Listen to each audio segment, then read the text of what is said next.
Hey, this is Drew with Coal River Workshop. Wanted to post a new video going over the application of one of the products we've started to use. It's called Odies Oil. It's an all-natural finish that can be applied to just about anything, but it's not really a top coat like a lot of your polyurethanes. It's more of a natural finish that seeps into the wood and actually goes in slightly into the top and soaks into the wood itself and cures and sets up to make pretty much the top of the layer of wood more dense and to be able to take up, to wear and tear. It's supposed to be a whole lot better for you. The VOCs, there's none. I mean, it smells great. It's supposed to apply, one of the easiest applications that, that you see out there.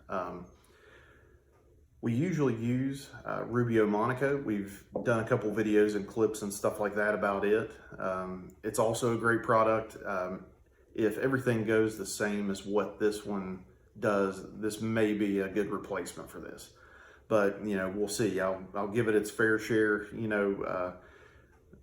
Rubio Monaco, it's been a great product so far.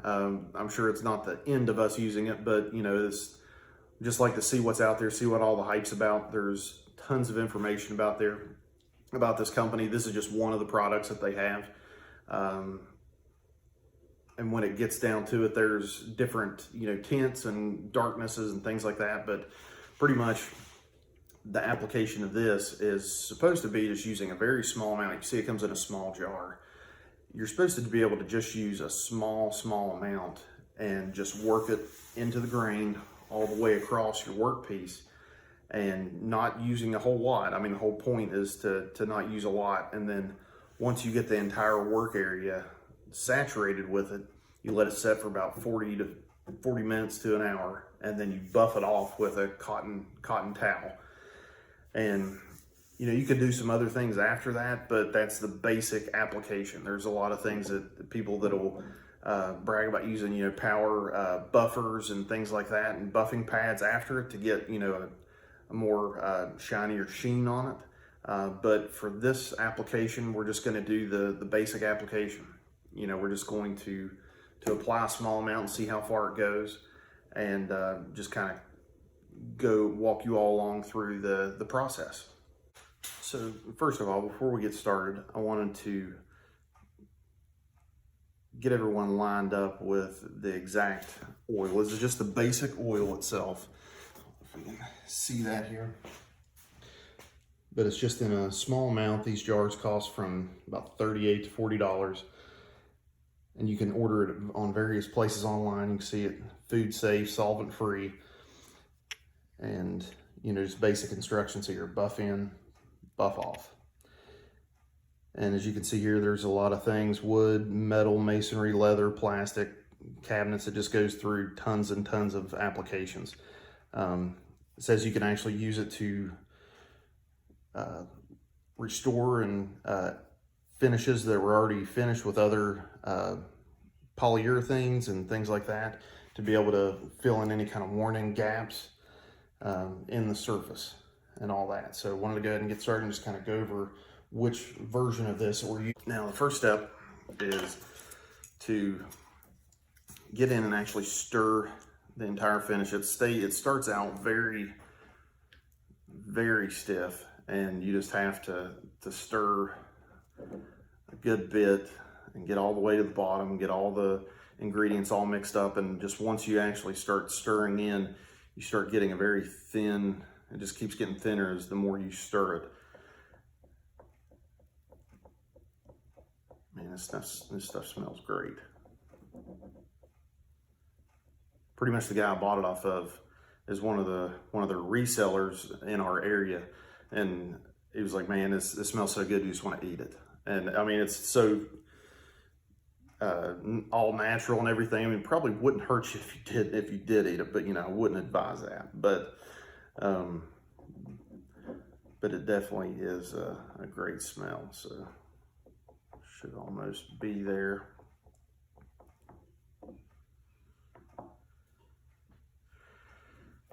Now we got everything stirred up. Now, a lot of the other people I've seen recommended using some of the thinner buffer pads, like it's pretty much one of the, like the floor buffers you'd see at like event places, you know, large tile floors and everything, where they have the large round buffers. And buying pads like that, and they're normally a couple thousand grit pads, but they're a lot thinner than these, but these are all I have. So we're gonna go through using this, one of the white Scotch-Brite pads, and see how this goes. Now, from all the instructions and all the other videos I've seen of this, it will start to go on kind of thin until the pad itself gets saturated. And then once the pad gets saturated, then that's when it starts actually spreading a whole lot easier and covering a lot more surface area. So we'll just kind of see. It might take a little bit more just because we're using a thicker pad, but it shouldn't really make too big of a difference. But that's what we're using there. So we're gonna go ahead and get started here. Start right here in the middle.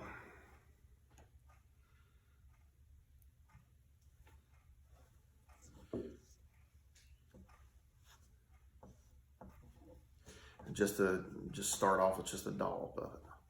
Now, from all the other people that I've seen apply this, it's really important that you do not put, you don't put too much on the surface, because the whole point of once you get to the point where you have the entire surface saturated,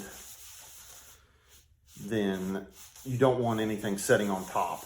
Because pretty much if you have too much, when you get to the point where you're going to be wiping off and buffing off, if you have too much setting on the surface area, then it's just going to be a real big pain to get that off. So it doesn't need a lot. It just needs a small amount to be able to cover this.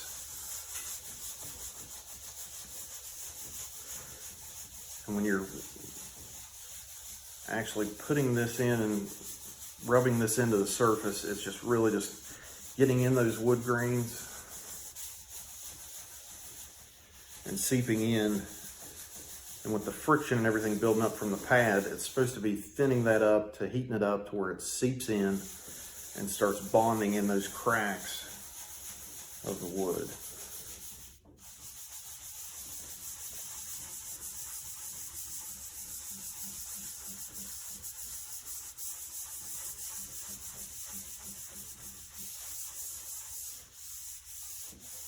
As you can see, it's slowly just going into the layer just a little bit, but it's not too bad. It's not seeping all the way through the pad itself, but I believe we're still getting to that point where we are saturating the pad, because when I'm starting to move it into some of these drier areas, I mean, it's still pretty good surface area just for the little bit that we put on there. But I'm still able to run it over some of these other parts. You can see it's still changing the color of the wood. And as long as it changes that full color, and there's no dry spots in between, that's per the instructions, that's where we want to be. We don't want to be any more than that. So I'm going to go ahead and apply me a little bit more over here. Just another little dab.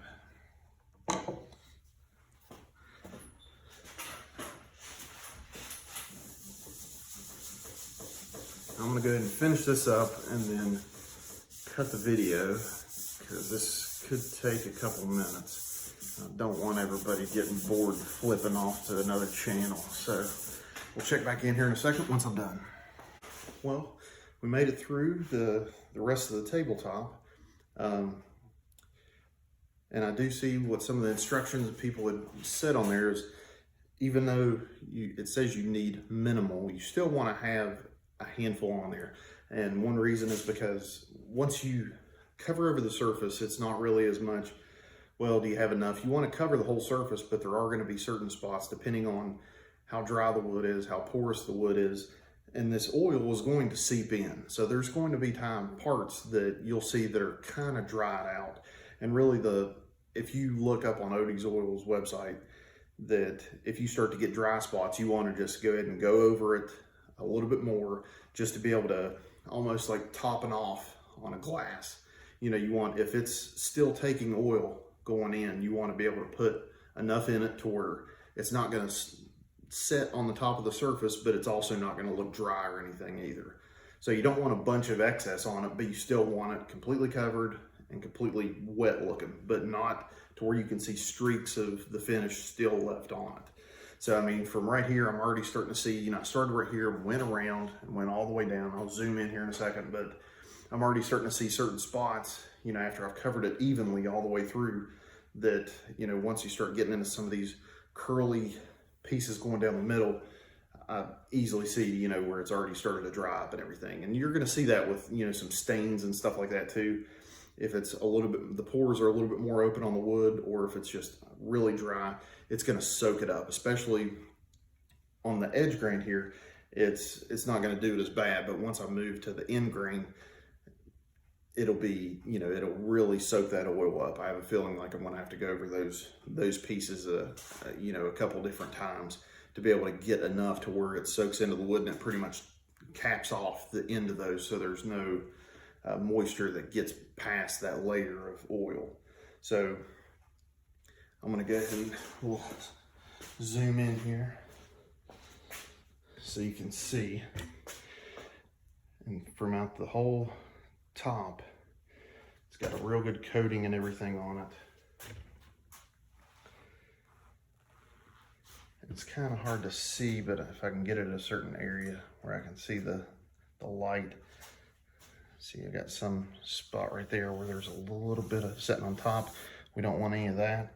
We just want enough to where it's a thin layer sitting on the very top of the surface and there's no dry spots. I'm gonna try to find one of these. So you can see kind of right here is where I'm talking about. There's some spots to where it's, you know, I just recently hit that spot, but it just seems like it's really started to soak in the oil already. So I'm gonna just kind of go over it, seeing the reflection of the light and stuff going in. You can see a little bit more of that there. Just to get a good thin layer on there and have it drink up any of the oil that we put on there.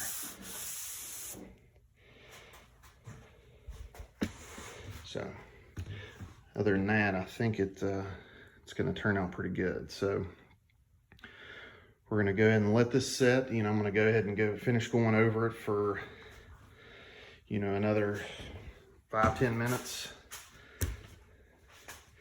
And then we're going to go into the buffing process. So the buffing process, I'm just going to get just a plain clean towel that we can at least fold a couple different times in case one of the sides start to get saturated. We want to keep that towel dry, and any of this stuff that's still loose on the top, we want that removed, you know. So if I end up putting too much on it, we'll definitely see it whenever we go to buff the rest of that off. So I'm going to go ahead and get these sides and the end grains as well, and then go ahead and start the clock on letting this cure. We'll check back in with you in a second. I want to get in here and show you all some of this end grain because I'm just really wanting to see if this is going to do what I think it's going to do when just applying any other kind of finish. When you got that end grain, and just anything just seeps directly into that. So I'm just wanting to see if this is going to do the same thing with this oil, even though it's a little bit thicker. It's almost like it's doing the same thing that the other finishes are, but where it's so thick, it's like it just fills all the voids up.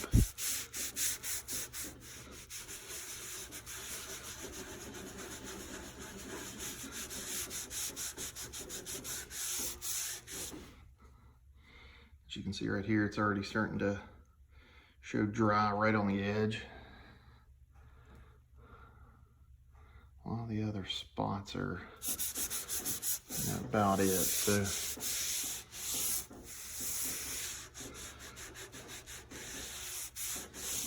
we'll see here.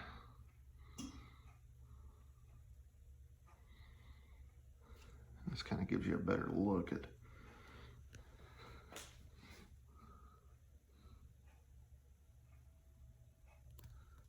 Some of the grain patterns there.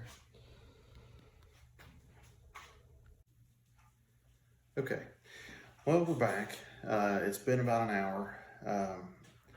You know, it's definitely created, you know, still has that wet look on the top, but it feels kind of gummy on the surface. Like it's kind of sticky and just not, you know, really thin, but you could tell it's starting to harden up, you know, after sitting there for a little while. So it looks like we caught it just right in time, so we need to actually start going through the buffing process. One of the things, the key parts that I had seen in the instructions was that you can run your hand across it, and it's almost like there's like a dew film almost on the top of the surface. So when you run your hand across it, you actually kind of see your fingers run like there's a slight, you know, bit of, you know, moisture on the top, and it kind of, your fingers kind of cut through it. And when it's that consistency and there's enough on it, you know, we know that it's seeped in enough and it's topped off the, you know, the wood grain. So we know we're completely saturated on the wood. So we're good, you know, to go ahead and start buffing it out. So we got our cotton towel, could be anything, could be, you know, an old linen towel, just as long as it's 100% cotton. So we want to go ahead and get this folded up so we can rotate it around if we need to. So once we start actually getting this in the surface, you know, we can go ahead and start here. And what this is gonna do, the friction's gonna heat up the top surface of the oil, and it's just gonna make that seep in just a whole lot more now that it's fully in all the pores of the wood. So we're gonna hit all the spots pretty good, man. Just between hitting it just that little amount of time, you can easily tell a complete difference. Just smooth, you know, no friction at all. But the spots that I haven't hit, you can just easily tell just by that little bit, it's already buffed off.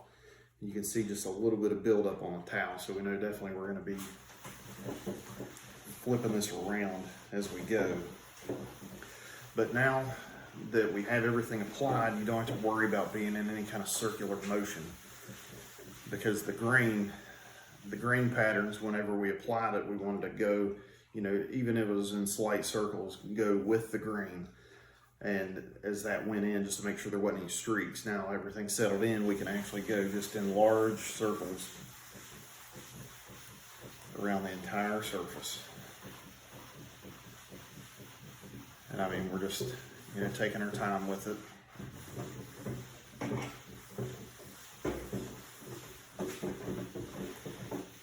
And if you start hitting that area, you can definitely tell there's a layer of finish on there. We're gonna go a little bit longer, trying to squeeze out as much use as we can on this towel so we don't have to go to another one.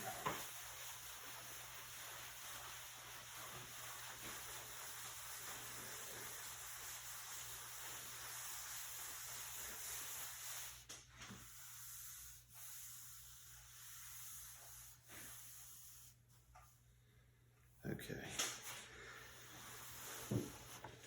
Well, looks like that's it. I'm gonna go ahead and go through the rest of it and just see if there's anything different about that. I mean, so far so good. This has been super easy to apply. I mean, other than the fact at the beginning, you know, when actually rubbing that into the surface, you know, my hands are kind of achy and stuff over time, adding on the years. And, you know, some people working with their hands a lot. You know, it's kind of tough if you're just using the hand and the pad to actually work it into the grain. You know, that can be a little bit. I do have like an applicator pad for that Scotch-Brite pad that has a handle. I'll probably attempt to use that next time, but that makes it a little bit easier on your knuckles and your hands and stuff whenever you're applying it. Just because after a while, when you're covering such a large area like this, that's when it starts to, you know, really start working on you. So I'm gonna go ahead and wrap this up and finish doing this, and then we'll give you our final thoughts here once we're done. So we're wrapped up, got all the buffing down and everything. So it wasn't, you know, too bad whenever we went across it. And I think, you know, it really came into perspective when, you know, some of the reviews and stuff I had seen before, that if you put on too much of it, you know, I mean, by the time that this had soaked in and hardened up, there was no, you know, pulled up, you know, material or anything still on top of the surface by the time, you know, I was done. But it was to the point where it was all, you know, saturated. It was enough, it wasn't too much. And this is a full jar, and I really went down. There might have been, you know, maybe 5 times where I went and where I initially put the dollop down on this piece. Probably went over for the sides and the top, maybe 4 to 5 more of those little scoops, just in different places. The pad did get saturated, and it was easier to move around, but then we started seeing some of those spots that came up were starting to just get kind of fuzzy again, to where you could see the moisture was getting sucked down into the wood, and it still had some, you know, some dryness immediately started showing up on the top of the surface. So that's what the extra dollops and everything were for. And really the amount that was saturated in the pad, I think that's where it came into effect, where the pad was a little bit thicker. It was able to absorb a lot more of the oil. So next time I'm gonna make sure to get, you know, some of the thinner pads, the thin buffing pads to cut up to use. But other than that, this does go a very long way. And this is, you know, I mean, this is a large tabletop, so it's understandable it's gonna take a little bit. But I wanted to make sure that, you know, I didn't have to come back, you know, tomorrow or the day after, before we actually deliver this to the customer, to have to apply more of it. I want it to be, you know, already into the setting up phase, you know, by the time it actually gets installed on the countertop that it's actually going to go in. So after that, you know, you could easily tell just by feeling at the very beginning when I started actually buffing it off, you know, after hitting some of the sections, you can actually run your hand across and it's just completely smooth. If you hit any of those spots where it just feels like it's kind of gummy, you need to continue buffing. You need to just continue buffing until that place is gone. And, you know, after that, then you should be good to, you know, to let it rest to cure.